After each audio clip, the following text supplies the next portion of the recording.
1월 22일 함께 나눌 하나님 말씀은 마태복음 5장 27절로부터 37절 말씀입니다. 진실한 천국 백성은 작은 죄에도 민감합니다. 어제 본문에 이어서 오늘 본문도 옛것 이상의 새로운 성도의 삶, 신앙의 삶을 우리에게 가르치시는 말씀이지요. 하나님의 말씀이신 예수님께서 친히 율법에서 더 온전한 말씀으로 우리를 이끄시는 것을 듣게 됩니다.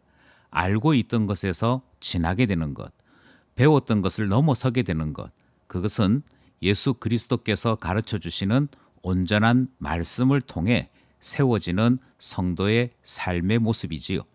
오늘도 우리는 성적인 문제, 결혼에 대한 문제, 맹세에 대한 문제들을 통해 온전한 신앙의 자태가 무엇인지를 살펴보려고 하는 것입니다. 본문 안으로 들어가 보겠습니다. 오늘 본문을 세 개로 나누어 살펴보려고 하고요. 27절로부터 30절이 첫 번째 문단입니다. 이 첫 번째 문단의 주제는 음욕과 신앙의 자태 사이의 관계 문제이지요.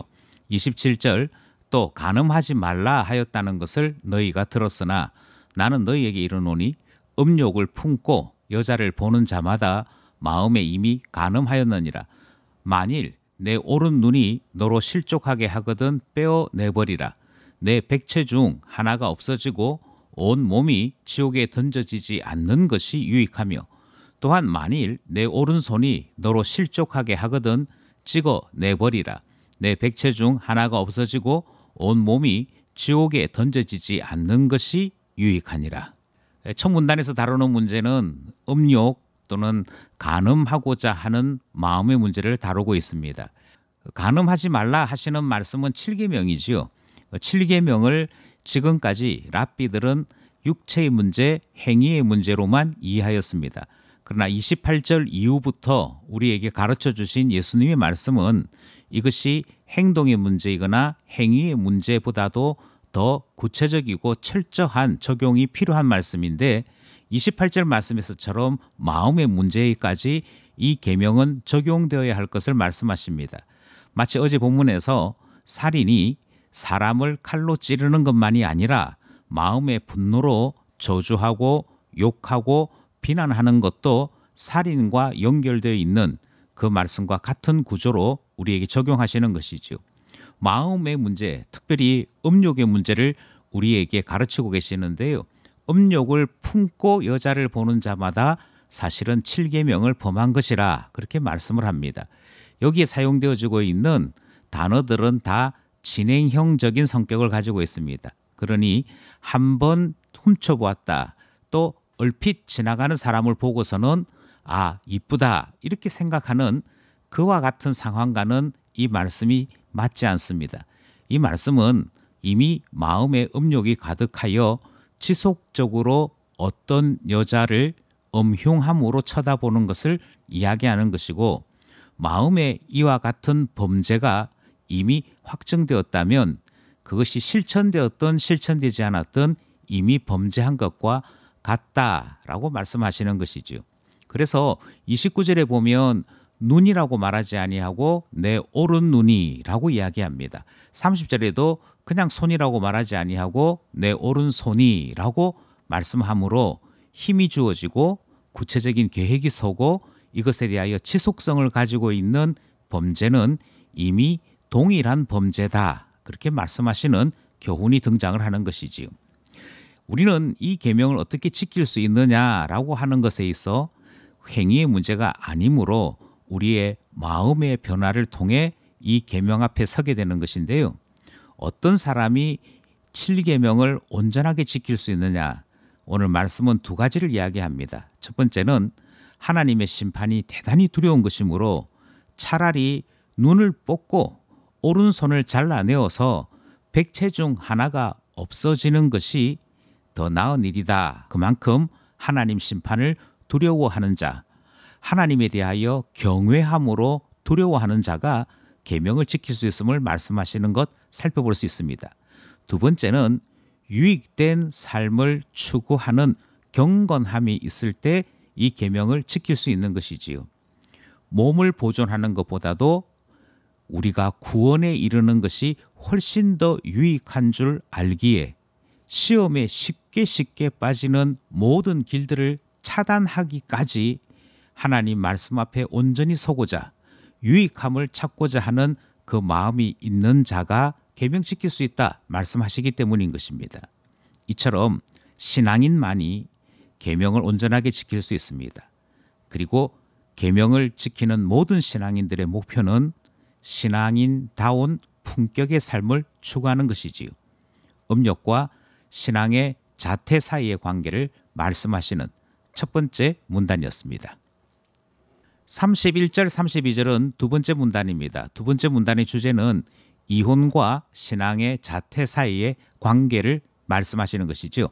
31절 또 일렀으되 누구든지 아내를 버리려거든 이혼 정서를 줄 것이라 하였으나 나는 너희에게 이르노니 누구든지 음행한 이유 없이 아내를 버리면 이는 그로 간음하게 하며 또 누구든지 버림받은 여자에게 장가드는 자도 간음함이니라. 이미 말씀드린 대로 6가지 항목에 대해 너희가 이렇게 들었으나 나는 너희에게 말하노니 이렇게 행하라 하시는 이 형태의 이야기를 듣고 있습니다. 그 가운데 오늘 앞서 이 음욕에 대한 문제 7계명에 대한 말씀이 주어졌다면 이제 31절 32절에서는 가정의 문제, 특별히 결혼과 이혼에 대한 문제를 예수님께서 가르쳐주고 계십니다. 모세의 율법을 해석하던 랍비들은 이혼 정서를 주면 이 결혼과 이혼의 문제에서 정당성이 주어진다 그렇게 가르쳤습니다. 이혼 정서라고 하는 제도를 통해 결혼 서약 자체를 무력화시키는 일들이 있었던 것이지요. 그리고 이것이 성경적이라 그렇게 가르치는 랍비들이 당대에 흔하였습니다. 그러나 예수님께서는 그 많은 랍비들의 주장과 전혀 다르게 이혼 정서 줄 수 없다라고 말씀을 하시지요. 그것은 간음하기 위해 그들이 스스로 벌려놓는 일이다 그렇게 말씀하시고요. 이것이 아내를 위한 일이기보다는 간음하고자 하는 남자들, 남편들의 면피용이요. 자기 간음의 정당성을 제공하는 제도일 뿐이다 그렇게 말씀하시지요. 그러면 왜 모세는 이혼 정서 이야기를 했느냐? 그것은 이혼 정서라고 하는 공적인 절차를 두므로 이혼이라고 하는 것에 대해 한 번 더 생각하고 결혼이 한 번 더 보호되도록 하고자 만들어진 제도이지 이혼을 수월하게 하기 위해 만든 제도는 아니었더라는 것입니다. 그럼에도 불구하고 이 제도를 사람들은 악용하여 이혼 정서를 줌으로 양심에서도 자유롭고 결혼의 서약에서도 자유롭게 되려고 했던 것이지요. 목적은 한 가지입니다. 그것은 사람을 버리고 자기 자신의 정욕을 더 취하려고 하는 인간의 악한 모습이 나타나는 것이지요. 이것은 이혼 정서를 줌으로 아내를 자유롭게 했던 것 같으나 그 당시 사회로 보자면 자기 자신만 더 정당성을 제공하는 일이었습니다. 왜냐하면 아내가 이혼을 먼저 요구할 수 있거나 또는 다른 사람과의 재혼을 요구할 수 있는 문화가 아니었기 때문입니다. 결혼은 항상 남자가 요구하는 것이었고 남자가 결정하는 당대의 문화였으므로 이혼 정서를 여자가 아무리 받았다고 한들 그것 때문에 다시 결혼할 수 있거나 자유로울 수 있는 것은 전혀 아니었더라 하는 것이지요. 아무 쓸모도 없는 이혼 정서를 줌으로 자기들의 그 욕구만을 정당하게 만들었던 일이었으므로 주님은 금하셨습니다. 그리고 오늘 32절 뒷부분에는 누구든지 버림받은 여자에게 장가드는 자도 간음하는 것이다 라고 선언하시므로 버림받은 여자를 버렸던 남자가 다시 취하는 것 말고는 어떤 길도 열어놓지 않으신 것이지요.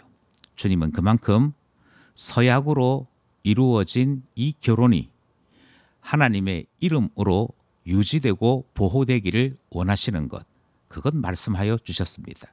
결혼의 온전함을 말씀하시는 두 번째 문단이었습니다. 33절로부터 37절은 마지막 문단입니다.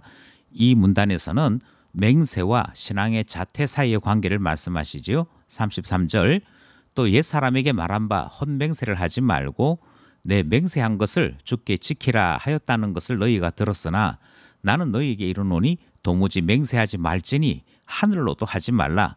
이는 하나님의 보좌임이요 땅으로도 하지 말라. 이는 하나님의 발등상임이요 예루살렘으로도 하지 말라. 이는 큰 임금의 성임이요 내 머리로도 하지 말라. 이는 내가 한 터럭도 희고 검게 할 수 없음이라. 오직 너희 말은 옳다 옳다 아니라 아니라 하라. 이에서 지나는 것은 악으로부터 나느니라. 마지막 문단에서는 맹세에 대한 말씀을 우리에게 가르쳐주고 계십니다. 레위기 19장, 민수기 30장, 신명기 5장, 6장, 23장 이 말씀들은 다 맹세에 대한 율법 규정이 포함된 말씀들입니다. 그만큼 구약 율법에는 맹세에 대한 여러 이야기가 등장을 합니다. 그리고 이 맹세는 이미 앞의 문단을 통해서도 살펴본 것 같이 가정을 이루는 터전이기도 하고 한 공동체가 신실함을 유지하는 터전이 되기도 합니다. 그 맹세를 따라 결혼도 하고요. 그 맹세를 따라 토지를 계약하기도 하고 여러 거래들이 이루어지기도 하며 공동체성을 유지하기도 하기 때문에 맹세는 굉장히 중요한 문제였다 하는 것입니다. 그런데 이 모든 관계가 서약, 그러니까 맹세를 통해 이루어짐에도 이 서약에 신중함이 없이 아무렇지도 않게 서약하고 또한 아무렇지도 않게 서약을 깨트리는 일들이 있더라 하는 것이지요. 이것은 인간이 얼마만큼 연약한 존재인지 알지 못하고 함부로 서약하는 것에서 그 잘못이 출발되었다, 그렇게 지적할 수 있습니다. 아무렇지도 않게 결혼하는 이유는 결혼 서약을 쉽게 생각하는 것이지요. 그리고 마음에 들지 않으면 얼마든지 이혼할 수 있다, 그렇게 생각하기에 쉽게 서약하고 쉽게 깨트리는 것입니다. 동일하게 주님은 주님의 이름으로 맹세하는 일에 대해 절대적으로 금지하십니다. 34절 말씀을 따르면 하늘로도 맹세할 수 없다. 35절에 땅으로도 맹세할 수 없다. 36절에 너 자신으로도 맹세할 수 없다. 이렇게 말씀하시므로 연약한 인간이 무엇을 맹세할 수 있느냐, 무엇을 서약할 수 있느냐를 물으시는 말씀이 등장합니다.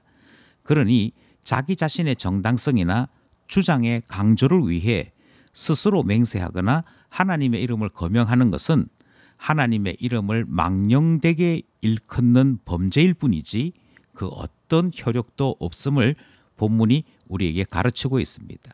그럼 사람 무엇을 할 수 있느냐?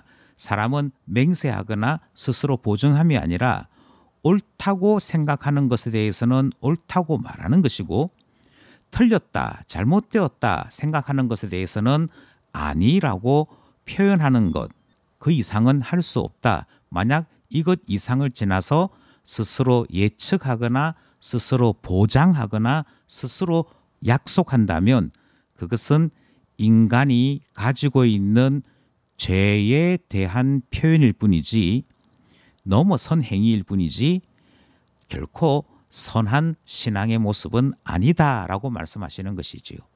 이런 것들이 다 악한 모습이다. 그러므로 신앙인의 모습을 지켜라. 이 말씀이 오늘 본문 말씀입니다. 오늘도 말씀을 따라 세 가지 기도 제목 함께 나누고자 합니다.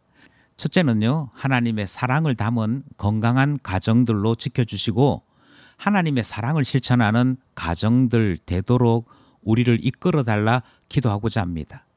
음욕으로 계명을 어김이 없도록 우리의 중심을 지켜주소서 기도하게 되는 것이지요. 둘째, 말씀과 동떨어진 사회요 또 문화입니다. 그래서 우리의 신앙 가치관을 흔드는 일이 우리 주변에 너무도 많습니다. 이혼이 왜 잘못되었는지, 결혼을 쉽게 하는 일이 왜 신앙인에게는 금지된 일인지 말하기 힘들어지는 시대를 살아가고 있습니다. 그럼에도 우리의 신앙을 지켜주십시오. 기도하게 되는 것이고요. 우리의 가정들을 지켜주셔서 기도하게 되는 것이지요. 마지막으로 하나님의 심판을 두려워하는 사람, 그 사람들이 신앙인의 품격을 지키고 살아가게 됩니다. 반면에 하나님의 심판을 두려워하지 않는 자들은 쉽게 하나님을 망령되게 일컫고 함부로 말하게 되는 잘못에 빠지지요. 그러므로 기도하기를 우리의 입에 파수꾼을 세워주시고 옳은 일에 옳다고 말하고 잘못된 일에 잘못되었다 말하는 우리 생각의 정결함을 베풀어 주셔서 기도하게 되는 것이지요. 오늘도 말씀과 기도로 하나님 자녀로 살아가는 우리 모두 되기를 원합니다.